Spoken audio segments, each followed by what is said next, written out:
మాతృదేవోభవ. దినదినమాందోళనతో దినఫలములు చూచుకొంచు తిప్పలు పడుచు జగన్మాత. దినదినము ఆందోళనతో దినఫలములు చూచుకొంచు తిప్పలు పడుచు దినకర తాటంకి నియవు నినుగొల్వని నరుడు నిత్య నిర్భాగ్యుడుగా. దినకర తాటంకి నియవు నినుగొల్వని నరుడు నిత్య నిర్భాగ్యుడుగా. ఏబిఎన్ ఆంధ్రజ్యోతి ప్రేక్షక మహాశయులందరికీ నవజీవన వేదం అనే కార్యక్రమంలో 949వ భాగానికి స్వాగతం పలుకుతున్నాం. కచ్చిత్ సర్గను చూసి మనం నేర్చుకోవలసిన విషయాలు తెలుసుకుంటాం. కచ్చిదర్థం వినిశ్చిత్య లఘుమూలం మహోదయం క్షిప్రమారభసే కర్మ నదీర్ఘయసి రాఘవ. తక్కువ పెట్టుబడితో ఎక్కువ ప్రయోజనం సాధించాలయ్యా. లఘుమూలం మహోదయం. అర్థం వినిశ్చిత్య, ముందు డబ్బు ఉందో లేదో చూసుకోవాలయ్యా. డబ్బు లేకుండా ప్రణాళికలు ప్రాజెక్టులు ప్రారంభించకూడదు. ఎవరినో సంతోషింపజేయడానికి, ఎవరినో మభ్యపెట్టడానికి, అవి వాస్తవంగా రూపుదాల్చడానికి. క్షిప్రమారభసే కర్మ, పని వెంటనే మొదలు పెట్టాలి. నా దీర్ఘయేసి రాఘవ, అలాగే దాన్ని కొనసాగించాలి, సాగదీయద్దు. అది లేదని ఆపేసి, ఇది లేదని ఆపేసి ఇలా చేసుకుంటూ పోతే ఎన్నేళ్ళైనా పడుతుంది.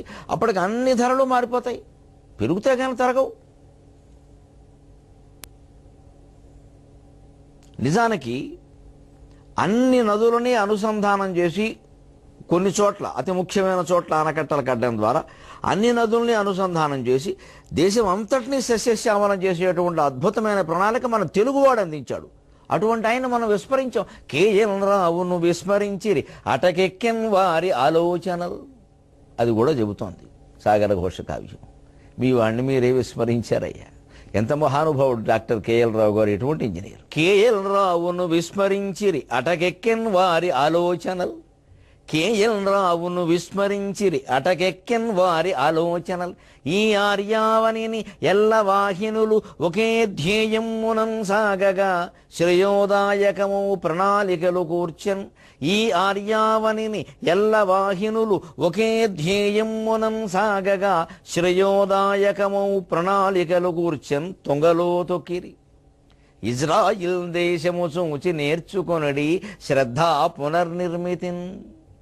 కేఎల్ రావు గారి కోసం యకారప్రాస అందుకుంటే ఇజ్రాయెల్ దేశం కూడా వచ్చింది. అనుకున్నది వస్తుంది, కవి ప్రతిభ అంతే. ఇవాళ నిన్నగాక మొన్న నరేంద్ర మోడీ ఇజ్రాయెల్ దేశంలో పర్యటించి వచ్చాడు. అక్కడ ప్రజలు సాధించిన విజయాలను స్వయంగా ప్రశంసించాడు. పూర్వమే తెలుసు, 15 ఏళ్ల క్రితమే ఇజ్రాయెల్ దేశం యొక్క అభివృద్ధిని గురించి చూసి రాసిన పద్యం ఇది నేను. అసలు ఇజ్రాయేలీల జీవిత విధానం, వాళ్ళ కష్టపడిన విధానం, ప్రపంచంలో అన్ని జాతులు వాళ్ళని తరిమి కొడితే ఒకచోట తమకంటూ ఒక భూమిని ఏర్పాటు చేసుకుని శత్రు మధ్యంలో, అగ్ని మధ్యంలో తపస్సు చేసే పార్వతీదేవిలాగా శత్రు మధ్యంలో ఉండి వాళ్ళు ఘన విజయాలు సాధించారండి. చుట్టూ శత్రువులే వాళ్ళకి, ఘన విజయాలు సాధించారు. నేర్చుకోవాలి. చిన్న జాతి, చిన్న దేశం. మన రాష్ట్రంలో ఓ జిల్లాపాటు చేయలేదు. మన దేశం కాదు, మన రాష్ట్రంలో ఓ జిల్లా. చిత్తశుద్ధి, సత్కృషి, కష్టపడడం, మనస్సులో నిష్కల్మషంగా ఉండడం, ఈ రెండే విజయాలు. విజయానికి కారణాలు ఇవే. కష్టపడాలి శారీరకంగా, మనస్సు నిష్కల్మషంగా ఉండాలి. అందులో భగవంతుడు తప్ప మరొకటికి స్థానం ఉండద్దు. స్వార్థం ప్రవేశించద్దు అసలు. దీంతో నాకేమిటి. ఈ దుర్మార్గం పోయినప్పుడే, ఈ స్వార్థం పోయినప్పుడే దేశం బాగుపడేది. కేఎల్ రావును విస్మరించారు, వారి ఆలోచనలు అటకెక్కాయి. అది గొప్పదేనండి, కొంచెం ఆలోచిస్తున్నాం అంటాం. ఎన్నికల ముందు ఎప్పుడైనా మేము తప్పకుండా చేస్తాం అంటాం, తర్వాత ఏముండదు. లేకపోతే అవసరమైతే ప్రజలు బాగా గొడవ చేస్తున్నారు, ఒక కమిటీ వేసేయండి, గొడవ ఉండదు. కేఎల్ రావునే పెట్టేయండి దానికి, లేకపోతే వాళ్ళ అబ్బాయినో మనవన్నా పెట్టేయండి. ఈ కమిటీ సభ్యులు శుభ్రంగా ఓ 10 కోట్లు మెక్కేసి విహారాలు చేసేసి విలాసాలు చేసేసి చివరికి అవి చాలా గొప్ప విషయాలంటే మనకు అర్థం కావాలో తీర్మానం రాస్తారు. అక్కడ అయిపోయింది అంతే. అది ఎవరికి తెలియదు. ఏదైనా గొడవ బాగా జరుగుతుందంటే ఒక కమిటీ వేసేయి, వాళ్ళకి అప్పగించేయి. ఇంక నేను మాట్లాడడానికి వీల్లేదు, కోర్టులో ఉన్న కేసే.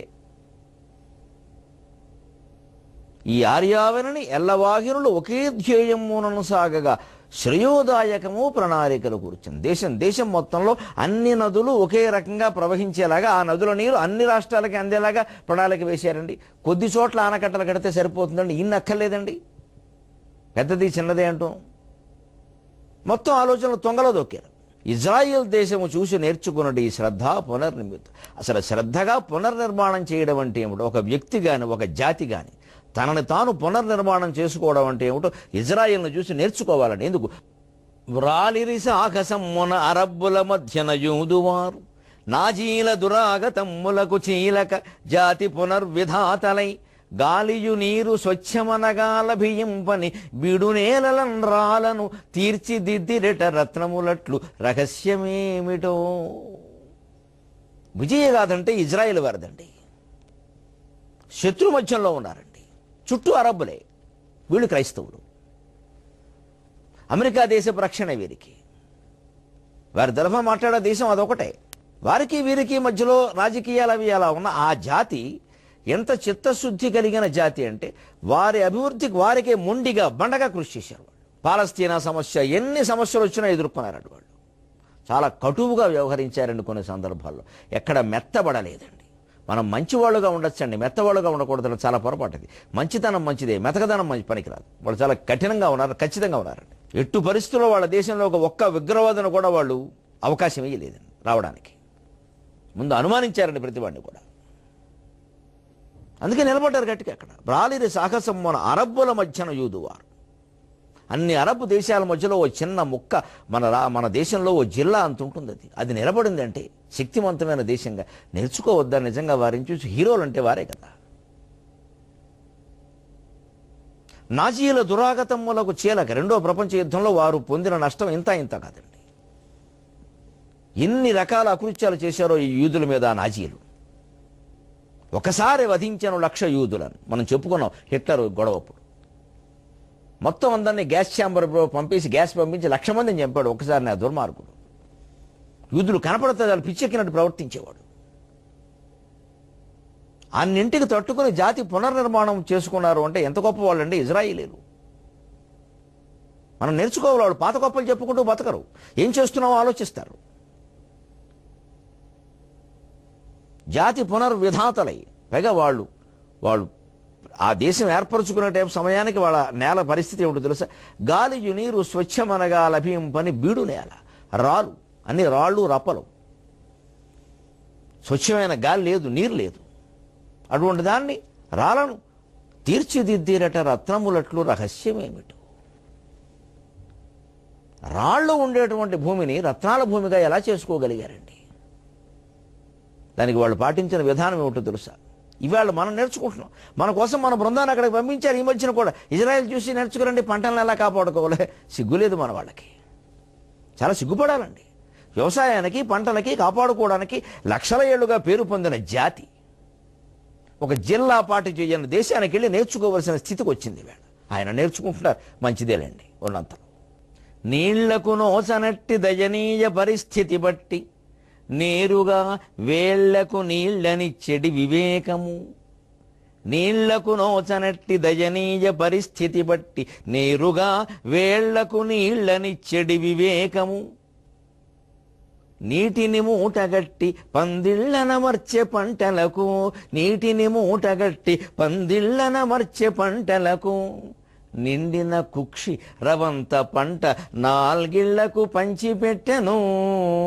నిండిన కుక్షి రవంత పంట 4 ఇళ్లకు పంచిపెట్టెను. ఫలింపవే సత్కృషి చిత్తశుద్ధియున్, ఫలింపవే సత్కృషి చిత్తశుద్ధియున్. మనిషి చేసే కృషి చిత్తశుద్ధి ఫలిస్తాయి అనడానికి ఆ దేశంలో ప్రతి మనిషి ఉదాహరణ. నీళ్లకు నోచనట్టి దయనీయ పరిస్థితి బట్టి, ఆ నేల పరిస్థితి బట్టి అక్కడ వానలు ఎక్కువ కురవు, అక్కడ నదులు లేవు, నీళ్లు లేవు, పంటలు. మరి పంటలు ఎలా పండుతాయి? అందుకే ఏం చేశారు? ఉన్న నీటిని పొదుపుగా వాడుకోవాలి. అసలు మొక్కకి నీరు వేళ్లకు అందితే చాలు కదా, మొక్కంతా పడాల్సిన పనే ఉంది అని ఆలోచించి నేరుగా వేళ్లకు నీళ్లను ఇచ్చడి వివేకం. దాన్నే బిందు సేద్యం అన్నారు, డ్రిప్ ఇరిగేషన్. అది అక్కడి నుంచి నేర్చుకున్నాం మన వాళ్ళు కూడా. మనకి మొక్కకి నీళ్లు పోయడం అంటే మొక్క మొత్తం కళ్ళాపు చల్లడానికి నీళ్లు పోయడానికి తేడా ఉండదు. మనకి కళ్ళాపు చల్లడమే, ఇంకా పేడ నీళ్ళు ఒకటి చల్లరు అంతే. మొక్క మీద ఆకాకు మనం తడిసేలా నీళ్లు పోయక్కల, వర్షం కురుస్తుంది ఎప్పుడు, పెద్ద ప్రమాదం ఏం లేదు. వేళ్లకి నీళ్లు అందాలి. నీళ్లు కరువుగా ఉన్నప్పుడు అలా చేయాలి. పుష్కలంగా ఉంటే కొంచెం వేరే సంగతి. నేరుగా వేళ్లకు నీళ్ళనిచ్చేది వివేకము. అది వివేకమే కదా మరి. బిందు సేద్యం మంది బిందెలతో సేద్యమే, బిందు సేద్యం ఎక్కడ?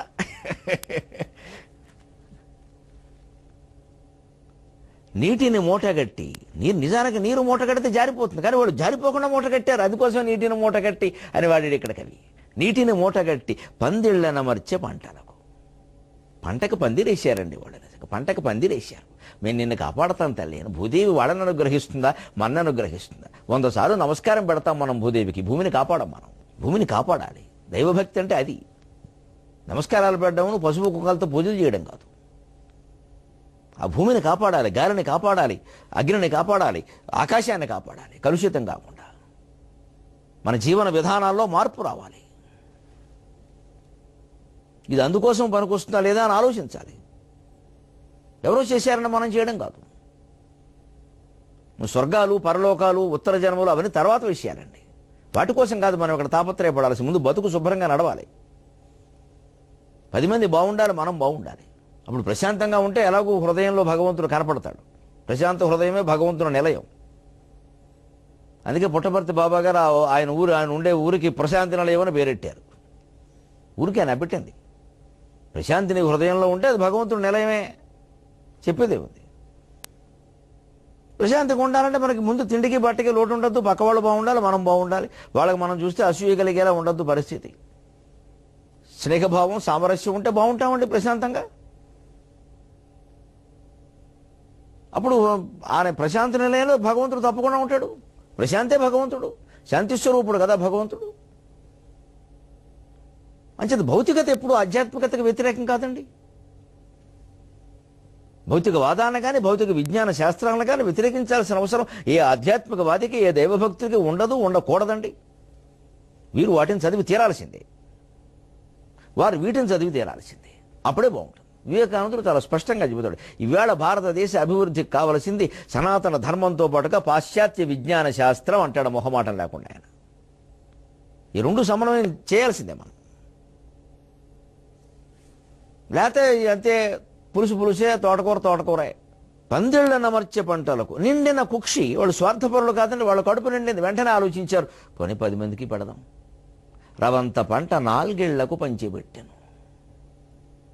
దానం చేయకపోయినా కనీసం రవాణా చేశారండి, మరి విపరీత లాభాలు వేసుకోలేదండి. అంటే వాళ్ళ కడుపు నిండితే 4గురికి పంచిపెట్టారు. వాళ్ళ ఆశ్చర్యం. ధాన్యాగారం, అందులో ఆంధ్రప్రదేశ్ ధాన్యాగారం అని గొప్ప కబుర్లు చెప్పుకుంటాం మనం. బియ్యాన్ని ఎగుమతి చేస్తున్న దేశాల్లో ప్రథమ స్థానంలో ఉంది ఇజ్రాయెల్. అనేక రకాల పంటలను ఎగుమతి చేస్తున్న దేశాల్లో ప్రథమ స్థానంలో ఉంది ఇజ్రాయెల్, ఇండియా కాదు. మనకు చాలా భాగం దిగుమతులే. నైతిక విలువలు, ధర్మం అవి కూడా దిగుమతే. కారణం ఫలింపవే సత్కృషి చిత్తశుద్ధి అని. కష్టపడి పనిచేస్తారు, ఇంట్లో అందరూ పనిచేస్తారు, చిత్తశుద్ధి ఉంది. ఇక్కడ ఒకళ్ళు పనిచేస్తే 4గురు తిందామని చూస్తారు. అందుకే శ్రామిక కుటుంబాల నుంచి ఈ పెద్దవాళ్ళు ముందు నేర్చుకోవలసింది అందరూ కష్టపడ్డాం, అందరూ పనిచేయడం. శ్రామికుల్లో అందరూ పనిచేస్తారండి. 2 ఏళ్ళు దాటగానే పిల్లకి ఏదో పని కలుపుది, ఆ గడ్డిది అలా కూర్చున్నామే అంటారు, నేర్పుతారు వాళ్ళు. మనం బాగా ఒళ్ళొంచే పని ఏమీ చేయకుండా పిల్లల్ని కూర్చేప్పుడు పుస్తకాలు అప్పగించాం, వాడు ఫోన్ అట్టుకున్నారు, అయిపోయింది. ఒళ్ళొంచి పని చేయడం కూడా చదువుకునే పిల్లలందరికీ అన్ని వర్గాల వారు నేర్పాలండి. నీకు చదువు పక్కనట్టు, మొక్కలకి నీళ్ళై, బట్టలు ఉతుకు, బట్టలు ఆరేసిన బట్టలు మడతట్టు, ఎలా మడతట్టేమో సరిగ్గా పెట్టు, ఉతికిన బట్టలు ఇస్త్రీ చేయి. ఈ పనులు పిల్లలకి నేర్పాలండి. నేర్పరు. దానికో మనిషి, దీనికో మనిషి, వీటన్నిటి కోసమో కలిపి లక్షలు సంపాదించినా సరిపోట్లేదు. పని చదువు 2 కలిపి సాగాలి. అందుకే పూర్వం పని పాట లేదే అనేవారు. పాట అంటే చదువు, పని అంటే పని, పనితో పాటే పాట, పాటతో పాటే పని. పని చేస్తూ పాట పాడేవారు. రోకట్లో ఏదో వేసి దంచుతూ పాట పాడేవారు. తిరగల్లో ఏదో పెట్టి విసురుతూ పాట పాడేవారు. బట్టలు ఉతుకుతూ పాట పాడేవారు. కుమ్మరి చక్రం తిప్పుతూ పాట పాడేవారు. చేలో ఊడుపులు, కోతలు, కలుపు తీతలు అన్నిటికీ పాటలే. పని పాట అంటే ఈ చదువు, పాట చదువు కదా, సాహిత్యం కదా, పని. చదువుకునే వాళ్ళు పని చేయకూడదని ఎక్కడ లేదు, పని చేసేవాళ్ళు చదువుకోకూడదని లేదు. మనం 2 వేరే చేసేసాం. అందరికీ చదువులు నేర్పాం, చేసేవాళ్ళు కూడా పని చేయడం మానేశారు. పని పాట కలిపి సాగాలి. అప్పుడు వృత్తి విద్యలు నిలబడతాయి. వర్షం కురవగానే సరిపోలేదు, నీరు మన దగ్గరికి చేరగానే సరిపోలేదు, దాన్ని పొదుపుగా వాడాలి. చుక్క నీరు పోవ క్షోభింతురక్కడ, ఇక్కడ అబ్ధులైన లెక్కలేదు, అవునులెండు మీరల అంగారక గ్రహమందు నీరు తెచ్చుకుందురేమో అంటుంది సముద్రం ఒళ్ళు మండి.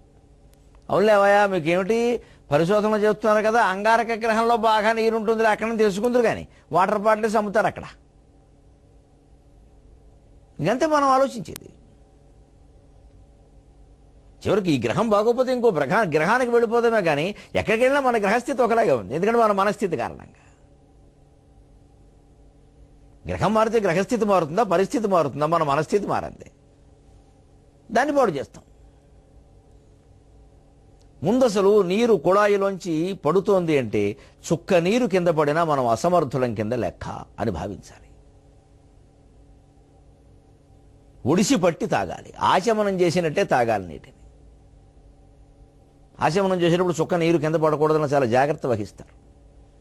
నీటి ప్రాధాన్యాన్ని తెలియజేయడమే, దానివల్ల ఏదో పాపాలు వస్తాయని కాదు. అక్కడ ప్రతిదానికి పాపాలకు ముడిపెట్టి భయపెట్టకల. ప్రతి చుక్క నీరు తాగేటప్పుడు జాగ్రత్తగా ఉండవయ్యా, కింద పడద్దు, వృధా అయిపోతుంది. రమణ మహర్షి ఆశ్రమంలో చిత్రమైనటువంటి ఘట్టం. ఒకరోజు ఆయన వంటింటికి ముందు గది ఉంటే కింద బియ్యపు గింజలు పడిపోయాడు. ఈ గోచి పెట్టుకున్న పెద్ద మనిషి కూర్చుని ఆ బియ్యపు గింజ ఒక్కోటి ఏరుతున్నాడండి ఈయన. ఆ శిష్యులు వాళ్ళు కొంతమంది చూసి, ఏమిటి మహర్షి మీరు మరి ఇలా చేస్తున్నారు, ఇది మనకేం బియ్యానికి లోటా బోళ్ళు ఉన్నాయి, మీరు కూర్చోవడం ఏమిటిదంటే, బియ్యానికి లోటు ఏరట్లేదయ్యా, బియ్యపు గింజ విలువ నీకు తెలియదా? బియ్యపు గింజ అంటే కేవలం బియ్యమే ఉంటుందా? అందులో గాలి ఉందయా, నీరు ఉందయా, భూమి ఉందయా, అగ్నితత్వం ఉందయా, పంచభూతాల తత్వం ఉందయా. నేను పంచభూతాలను గౌరవిస్తున్నానయా అన్నారు. అది పంచభూతాలను గౌరవించడం అంటే. బియ్యేశ్వర స్వామి అని బియ్యేశ్వర స్వామికి అభిషేకం చేయడం కాదు. ఒక్క బియ్యపు గింజ నేల రాలని అది నష్టం కింద భావించాలి, జాతికి నష్టం. అప్పుడు ప్రతి వస్తువుని, ప్రతి పదార్థాన్ని జాగ్రత్తగా చూసుకుంటాం మనం. రమణ మహర్షి గొప్ప జ్ఞాని, చేసి చూపించారు ఆ విషయాన్ని. ఆయన చెప్పారు, ఉంటే బాగుంటే మనం తిందామమ్మా, పోనీ ఒకళ్ళు దుమ్ము పట్టిందనుకోండి పక్షులకు వేద్దాం, అవి తింటాయి. పక్షులు ఏం తిన్నా వాటికి అరుగుతుందండి, భగవంతుడు ఆ శక్తి ఇచ్చాడు. ఎందుకంటే పక్షులకు ఎవరు ప్రత్యేకించి బియ్యం అన్నం వండి పెట్టడం తెలుసు దేవుడికి. అందుకని దుమ్ము పడిన గింజలు తిన్నా, ఎటువంటి ఆహారం తిన్నా, కాకికైతే విపరీతంగా ఏది రాళ్ళు తింటే రాళ్ళు అరిగిపోతాయి. పావురాలు రాళ్ళు తింటాయి, రాతి మొక్కలు తింటాయి పావురాలు, శిలాకణం, చిన్న చిన్న రాతి మొక్కలు తింటాయండి, అరుగుతాయి వాటికి. దానికి అంతకంటే ఏం దొరకవు కాబట్టి భగవంతుడు అది అరిగించుకునే శక్తి ఇచ్చాడు దానికి. మనకి రాళ్ళు కూడా అరిగించుకునే శక్తి ఇస్తే అమ్మో బిల్డింగ్లు మింగేస్తాం, అందుకని మనకి ఇవ్వలేదు. భగవంతుడు తెలివి తక్కువడా, ఎవరికి ఏమి ఇవ్వాలి, ఇలా ఇస్తేనే అది మింగేస్తాం, ఇంకా అది కూడా ఇస్తే ఇంక చెప్పేది. హిమాలయ పర్వతాన్ని ఎవడో ఆరు మింగేస్తాడు ఒకసారి, కావాల్సిన కూడా బయటకు తీద్దాం, రియల్ ఎస్టేట్ రేట్లు పెరగనే అంటాడు, అందుకే ఇవ్వలేదు. వాటికి ఇచ్చాడు, ఎందుకంటే పాపం పావురం ఎంత ప్రయత్నించినా పర్వతాలు మింగలేదు. ఏదో దానికి ఏమి దొరకపోతే, ఏ గింజలు దొరకకపోతే ఎక్కడైనా సిమెంట్ అణువు, రాతి అణువు ఉంటే మింగుతుందేమో, ఏం చేస్తుంది మరి. రకరకాల జీవజాతులకి రకరకాల జీవన విధానాలు ఎందుకున్నాయి అంటే వాటి పరిస్థితులను బట్టి. అమ్మవారు ఎంత గొప్పది, ఆ బ్రహ్మకీట జనని. కేవలం కటాక్షం చేతే తన బిడ్డలందరినీ పోషిస్తుండడానికి వ్యాస మహర్షి ఏమన్నాడు, భక్తుల లక్ష్మీ పరివాహ చలన మీనాభలోచన. ఒక సౌందర్య ప్రవాహము అనే ప్రవాహంలో ప్రసరించే చేపలమ్మ నీ కళ్ళు అన్నాడు. కళ్ళని చేపలతో పోల్చడం అంటే ఏంటి? చేపలు చూపుతేనే తమ పిల్లల్ని గుడ్లు పెంచుకుంటాయి. అలాగే అమ్మవారు తన చూపుతోనే సమస్త జీవుల్ని కాపాడుతుంది కాబట్టి ఆ జీవులకు ఆ లక్షణం ఇచ్చింది ఆవిడ. శక్తి వాళ్ళకి, దాని శక్తి అది, శక్తే కదా అమ్మవారు. అంచేది మన ఇళ్లలో కూడా నీరు పొదుపుగా వాడకపోతే దేశానికి ద్రోహం చేసినట్టు లెక్క అని భావించాలి. కాళ్ళు కొడుక్కుందుకు నీళ్లు వాడే చోట కూడా పొదుపుగా వాడుకోవచ్చు. గ్లాసు నీళ్లతో గాంధీ గారు కాళ్ళు కొడుక్కునేవాడు. జాగ్రత్త పోసుకుంటే చాలు. ఇదొక్కటి కాదు సమస్య. వ్యవసాయానికి వాడే నీటిలో అసలు పూర్వం వ్యవసాయం చేసేవాళ్ళు అక్కడ నీరే భూమి ఏమిటి, ఆ నీటి భూమి సారం ఏమిటి, నీటి సారం ఏమిటి, ఆ నీటి శక్తి ఏమిటి, దాన్ని బట్టి ఇక్కడ ఏ పంటలు వేయాలని వేసేవాళ్ళు. వాడికి లాభసాటి పంట కోసం ఏ రైతు ఆలోచించలేదండి ఈ దేశంలో. ఈ భూమి తత్వాన్ని బట్టి ఏం పండుతుందో ఆలోచించేవాడు. మా ప్రాంతంలో ఇవే పండుతాయండి, అవి పండవన వేయడం మానేసేవాడు, దాని మీదే బతికేవాడు. నేను చూశాను అక్కడెక్కడో పండింది కరీంనగర్లో పండే కాకినాడలో వేస్తే పండకపోవచ్చు, కాకినాడలో పండైతే వేసుకోవాలి. వాళ్ళకి లాభాలు వచ్చాయని మనం వేయకూడదు. ఇవాళ జలం చేవను బట్టి, పరిస్థితిని బట్టి, భూసారాన్ని బట్టి కొన్ని పంటలు వేసుకోవడం. పూర్వం ఆరుదడి పంటలు కొందరు వేసేవారు, నేలబారు పంటలు కొందరు వేసేవారు. ఆరుదడి పంటలు అంటే పైపైన తడిస్తే చాలు. అలాగే నేలబారు పంటలు కొన్ని ఉంటాయి, ఉరికే ఏదో నేల మీద పాకే తీగల్లాగా, అలాంటివి కొన్ని ఉంటాయి, వాటి కొద్దిగా నీరు చాలు. ఆ నీటి లభ్యతను బట్టి వేసుకునేవారు. ఇప్పుడు అదేమి లేదు, నీటి లభ్యత కాదు, పక్కింటి వాడి యొక్క లభ్యత. వాడు ఏం వేశాడు, వాడికి ఎందుకు లాభాలు వచ్చాయి, వాడు పిల్ల ఎందుకంత ₹1,00,00,000 ఖర్చు పెట్టాడు, ఏం పంట వేసాడు, దాన్ని బట్టి మనం వేద్దాం. ఇది ఆలోచన. అందరి దృష్టి ఒక్కటి, ఆస్తులు మూటలు గట్టుకుంటాయి. అందరి దృష్టి ఒక్కటి, ఆస్తులు మూటలు గట్టుకుంటాయి. అందరి మేలు కోరగల ఎట్టి విశాలత కానరాదయ, అందరి మేలు చూడగల ఎట్టి విశాలత కానరాదయ. ఇందరి భోజనం హరించి దురాశను కొందరెవ్వరో విందులను ఆరగించుటకు పృథ్విని సాధ్విని కోతబెట్టరి. ఇందరి భోజనం హరించి దురాశను కొందరెవ్వరో విందులను ఆరగించుటకు పృథ్విని సాధ్విని కోతబెట్టరి. అందరి దృష్టి ఒకటే, ఆస్తులు మూటగట్టుకోవడం. ఇవాళ మనం పిల్లలకు అదే నేర్పుతున్నామండి. సంపాదించడం ముఖ్యం. బాగా సంపాదించే విద్య చదువు, నీకు వచ్చే విద్య చదువు, జ్ఞానం కలిగే విద్య చదువు, నువ్వు బాగుండే విద్య చదువు, నువ్వు సుఖంగా ఉండే విద్య చదువు అనడం లేదండి. ఇవాళ దానికి అంత బాగులేవు కదా ఛాన్సెస్, ఇది ఏదో చదువుకో. ఛాన్సెస్ అంటే డబ్బులే, ఆస్తులు మూట కట్టుకోవడమే. అందరి ఆలోచన అలాగే ఉంది, వ్యవసాయం కూడా అలాగే ఉంది. ఎక్కడో విత్తనాలు పట్టుకొచ్చి ఇక్కడే చేస్తాడు, ఎక్కడో పంటలు పండుకొచ్చి ఇక్కడ పండిస్తాడు, ఇక్కడ పండదు అది. ఎందుకంటే నేను డబ్బు కావాలి. అందరి మేలు చూడగల ఎట్టి విశాలత కానరాదయ్య. అయ్యో మనం ఇక్కడ ఈ రకమైన పంట వేస్తే భూమి ఏమవుతుంది, వాతావరణం ఏమవుతుంది, ఇక్కడ బతికే వాళ్ళు ఏమవుతారు, ఏమవుతాయి నాకే అంతే. ఇంక నేను నాది పూర్తిగా ప్రవేశించింది. ఎందుకంటే పూర్తి అధ్యాత్మ భావనలు ఉన్నాయి. పూర్వకాలం నుంచి ఉండే 10 మంది కోసం మనం అది పోయింది. సామూహిక భావన, సామాజిక బాధ్యత పోతున్నాయి. అది ప్రమాదం. ఇందరి భోజనము హరించి దురాశను కొందరెవరో విందులను ఆరగించుటకు పృథ్విని సాధ్విని కోతబెట్టరి. ఇంతమంది భుక్తిని హరించి, ఇంతమంది పండించుకునే పంటల వాతావరణాన్ని కలుషితం చేసి ఎవళ్ళో బాగుపడడం ధర్మమేనా? ఆ రకంగా సాధ్వి లాంటి పృథ్వీని కోత పెట్టేస్తున్నామే. ఏ రకంగా వాతావరణం పాడైపోతున్నా పట్టించుకోకుండా మన లాభమే ప్రధానంగా దుర్మార్గమైన పంటల్ని పండిస్తున్నామో 23:30 గంటల్లో చిత్తశుద్ధిగా ఆలోచించి తేల్చుకుందాం. సెలవు.